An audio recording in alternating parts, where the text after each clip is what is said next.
तर हॅलो मित्रांनो, परत तुमचं एकदा स्वागत आपल्या चॅनलवरती व्हील्स ऑन स्काय. आज आहे संडे, नोव्हेंबर 2 तारीख आणि फायनली मला थोडा टाईम भेटला आहे हा व्हिडिओ बनवायसाठी.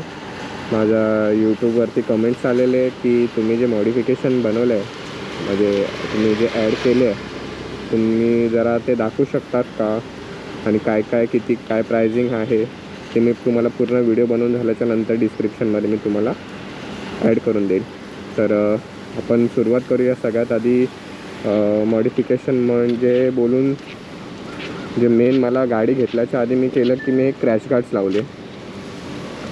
ओके, तर हे क्रॅश गार्ड्स आहे मोटोडॉगचे आणि हे 2 पार्टमध्ये येतात.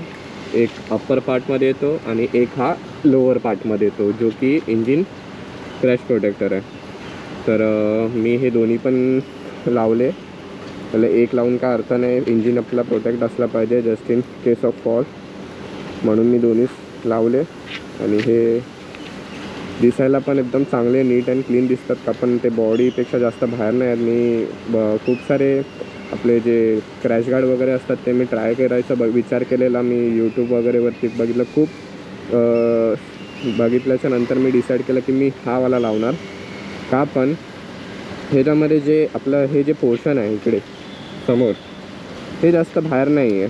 आणि मग त्याच्यामुळे मला काय होतं की मला माझ्या गाडीचा चांगला जजमेंट भेटतो. बघा ना तुम्ही, हँडल आहे, हँडलच्या पण खूप आतमध्ये एवढा डिस्टन्स आहे याच्यामध्ये. तर त्याच्याने काय होतं की तुम्ही कुठे ट्रॅफिकमध्ये असतात किंवा कुठेही तुम्ही एकदम नॅरो जागेवरून जात असता तर तुम्हाला त्या गोष्टीचं टेन्शन असतं की तुमचं जे आपलं क्रॅश गार्ड आहे ते कुठेतरी टच होईल. ओके, तर त्यानंतर सेकंड केला आहे मी, इकडे आहे तो माझा हेडलाईट ग्रिल. तर ह्याच्यामध्ये 2 वेरियंट येतो. हा पण मोटोडॉगचा आहे, एक हनीकोमवाला येतो आणि एक हा स्पायडरवाला येतो. तर मी स्पायडरवाला लावला बिकॉज हनीकोमवाला अवेलेबल नव्हता आणि ते बोलत होते की त्याच्याने थोडं विजिबिलिटीमध्ये थ्रोमध्ये लाईटीचा थोडासा प्रॉब्लेम येतो. तर मी विचार केला ठीक आहे. आणि हे ह्याच्यासाठी लावलं का, पण हा पूर्ण पोर्शन इथून एवढा ओपन होता. आणि काय होतं की युजली हायवेवरती आपण हाय स्पीडवरती आपण क्रूज करत असतो. तर काय असतं की कोणत्या म्हणजे कारचा बोलू शकतात किंवा ट्रकचा बोलू शकतात किंवा आपल्या नॉर्मल गाडीच्या 2 व्हीलरच्या. पण त्याच्याने काय होतं की ते दगड असतात ना, ते टायरवरून उडून आपल्या हेडलाईटला लागतं. कधी कधी आपल्या पायाला पण लागतं, कधी कधी आपल्या हेडलाईटला पण लागतं, गाडीला पण लागतं. असं तुम्ही एक छोटासा फील केलं असेल. तर जस्ट ते उडून असं चुकून त्या हेडलाईटवरती नाही लागला पाहिजे का, आपण बघू शकतो. लागायचं असेल तर ते कसं पण लागू शकतं, पण जो इम्पॅक्ट आहे आपण किती कमी करू शकतो ते बघू शकतात मिस करण्याचे. तर त्यासाठी हे केलं की याने माझा मोठा खर्च वाचेल हेडलाईटचा. आणि त्यानंतर जे मी मॉडिफिकेशन केली आहे तो मी केला आहे, इकडे आहे तो रेडिएटर ग्रिल. तर रेडिएटर ग्रिल लावल्याचा माझा रिझन हा होता का, पण ही युजली डर्ट बाईक आहे आणि डर्ट बाईकमध्ये काय होतं की आपलं जेव्हा व्हील रोटेट होतं तर पावसामध्ये, युजली पावसामध्ये किंवा अशा मातीवाल्या जागेमध्ये काय होतं की ते जे माती असते ती जाऊन तिकडे रेडिएटर लागतं. त्याच्यासोबत छोटे छोटे दगड पण असतात, ते टायरमधून उडून रेडिएटरला लागतात. तर त्याच्याने काय होतं, रेडिएटर लीक होण्याचे चान्सेस जास्त असतात. आणि इनकेस जर तुम्ही लाँग टूरला जात असेल कुठे किंवा लाँग राईडला जात असेल आणि त्या टायमाला तुमचा असं कुठला इश्यू फेस झाला तर तुम्हाला खूप डिफिकल्ट होणार. का, पण इंजिन हिटिंगचे इश्यू जे असतात ते वाढतील तिकडे आणि तुमची गाडी बंद पण पडू शकते हाय टेम्परेचरमुळे. आणि कूलेंट लीक होईल तर त्याच्यासाठी रेडिएटर रिपेअर तर नाही होत, म्हणजे मला तर असं माहीत नाही एवढं, पण रिपेअर तर नाही होत, चेंज करावा लागतो आपल्याला. तर ती अवॉइड करण्यासाठी मी इकडे रेडिएटर हे लावलं आहे, ग्रिल लावलं आहे. आपण KTMमध्ये जसं तुम्ही बघू शकता की इकडे एवढा पार्ट असा आपला ओपनच आहे आणि हे पूर्ण माती पूर्ण इथून वरपासून ते खालपर्यंत हे आपल्या रेडिएटरपासून ते वरच्या मरगटपर्यंत लागते. त्याचा काय एवढा फायदा नाही. ॲटलीस्ट ते लोकांनी इथपर्यंत तरी दिलं असतं तर कदाचित ती माती तिकडे नाही एवढी गेली असती. पण ठीक आहे, आता काय करू शकतात बघू. ह्याच्यानंतर पुढे काय करू शकतो आपण. ह्याला जर ऑटोलॉक डिझाईन वगैरे जी आहे ते लोकांनी जर काय आणलं तर आपण ते इन्स्टॉल करायचं बघूया. आणि त्यानंतर आहे जे मी लावलं आहे ते आहे माझं फोक प्रोटेक्टर बोलतात त्याला. आणि हे पण मोटोडॉगचेच आहे. हे जर लावण्याचं असं माझं काय मेन उद्देश नव्हतं याच्यामध्ये, पण मला ते जे ओरिजिनल जे लावून आलेले प्लॅस्टिकचे होते ते म्हणजे एकदम प्लेन आणि बेसिक होते. त्याच्यावरती ना डिझाईन होती ना काय होती, KTMची ब्रँडिंग वगैरे काहीच नाही, ते एकदम बोरिंग दिसत होते. तर फक्त त्या रिझनसाठी हे मी लावलं. आणि हे आहे पूर्ण मेटलचं. तर आय थिंक अगर काय उडून वगैरे जर प्लॅस्टिकला लागलं तर प्लॅस्टिकचे तुटण्याचे चान्सेस जास्त असेल, आणि ह्याच्यावरती लागलं तर ह्याच्यावरती कमी चान्सेस असतील. तर मी हे असं तुम्ही बघू शकता दोन्ही साईडनी.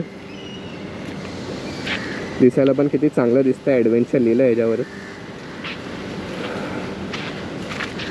आणि त्यानंतर तो जो माझा रेडिएटर ग्रिल आहे तो पण माझा SS चा आहे, म्हणजे फुल स्टेनलेस स्टीलचा आहे, ज्याने काय तो रस्ट वगैरे नाही खाणार. किती पण पाऊस वगैरे असतो ते, म्हणजे किती आपण तुम्ही पाण्यामध्ये घेऊन जावं त्याला रस्ट नाही लागणार.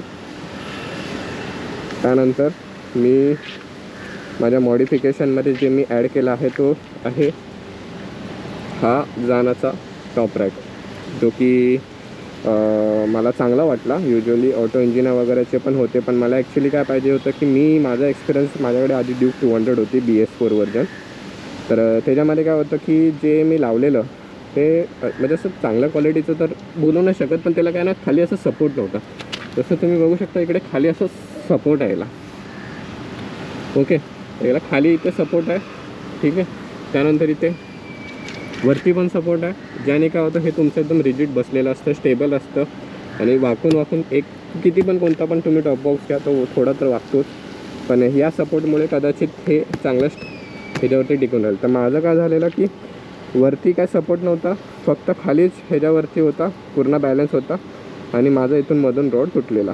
तर तेव्हा खूप मला डिफिकल्टी झालेली. मी वेल्डिंग वगैरे करून कसं तरी नाशिकवरून मी मुंबईला गाडी आणलेली.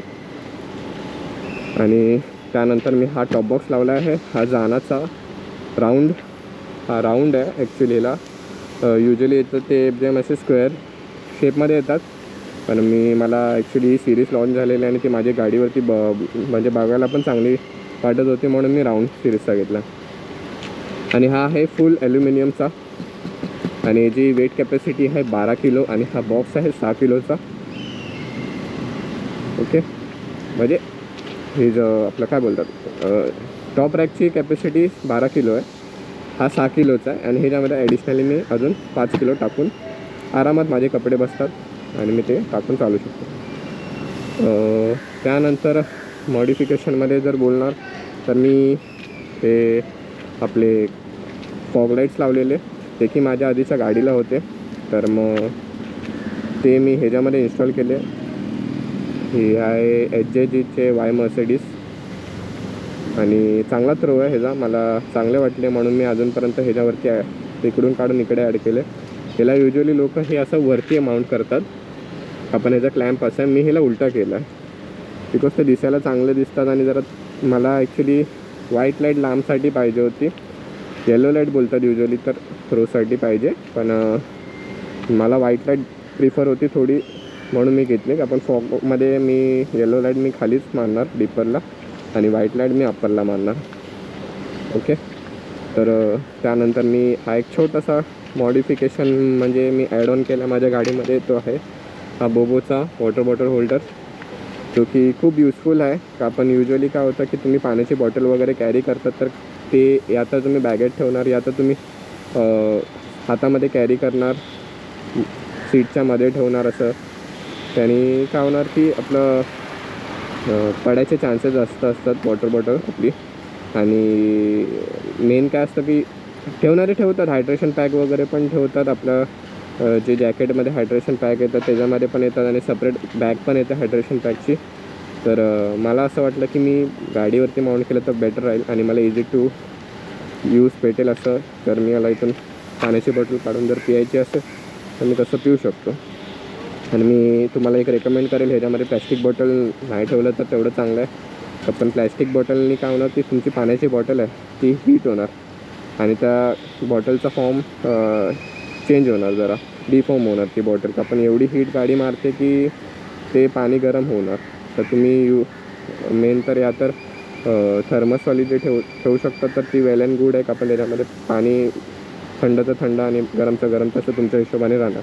आणि बाहेरच्या एन्व्हायरमेंटचा एवढं सगळं इफेक्ट होणार नाही. आणि मीही स्वतः राईडवरती जाताना मी थर्मसचीच बॉटल ठेवतो, ज्यामध्ये माझं थंड किंवा गरम पाणी जे मला ठेवायचं असेल ते मी ठेवतो. ओके. त्यानंतर मी जो केला आहे अपग्रेड ह्याच्यामध्ये आहे तो आपला सिमटेकचा नॅव्हिगेशन, कार नॅव्हिगेशन बोलतात त्याला. तर मी हा इन्स्टॉल केला आहे. हा थोडा मला महागाला पडला, भेटायला कमी पैशामध्ये पण भेटतात, पण मी हा चूज केला सिमटेक करून. मला जरा नाव त्याच्याबद्दल माहिती होतं म्हणून मी तर मी जर तुम्हाला ह्याची डिटेल व्हिडिओ पाहिजे असेल सिमटेकची, ह्याच्यामध्ये काय शो होतं काय नाही होत, म्हणजे कसं काय ओव्हरऑल यूज करतं, तर त्याच्यासाठी मी सेपरेट व्हिडिओ बनवेल ह्याचा नक्की तुमच्या रिक्वेस्टवरती. त्यानंतर ह्याच्यामध्ये 2 कॅमेरा आहे आणि टायर मॉनिटरिंग सेन्सर आहे, जे मी काढून ठेवले आता. हे एक समोर कॅमेरा आहे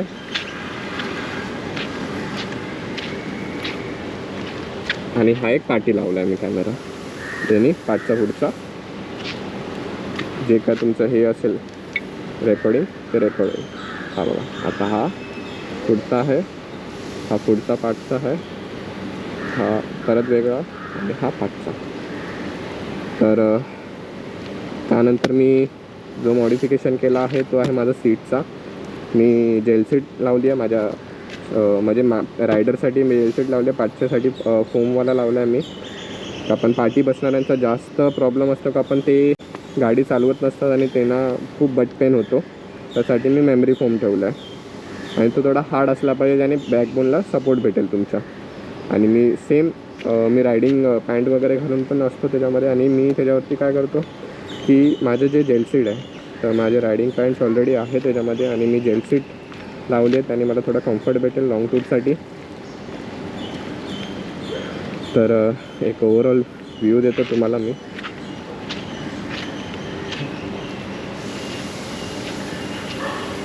खूप घाण झाली, तुम्ही बघू शकतात का, पण खूप पाऊस पडत होता. आणि मी हा माझा मॉडिफिकेशनचा व्हिडिओ होप सो तुम्हाला आवडेल. लगेच मी एडिट करून टाकायचा विचार करेल ह्याच्यामध्ये यूट्यूबवरती. तर तुम्हाला जर माझा व्हिडिओ आवडला असेल तर नक्की लाईक, शेअर आणि सबस्क्राईब करा. मी असेच तुमच्यासाठी व्हिडिओ घेऊन येत राहील. खूप पाऊस पडतो आहे, असं वाटतं जरा हा वर्ष पुन्हा पावसामध्येच जाणार आहे. गाडी आपली लांबून दिसायला एकदम मस्त दिसते, एकदम डर्टी झाली आहे. धुवून काय फायदा नाही ह्याला, एवढीच घाण होत राहते. नोव्हेंबर चालू आहे. तर भेटूया पुन्हा एकदा आपल्या नवीन व्लॉगमध्ये. तोपर्यंत bye bye, take care, ride safe, peace out.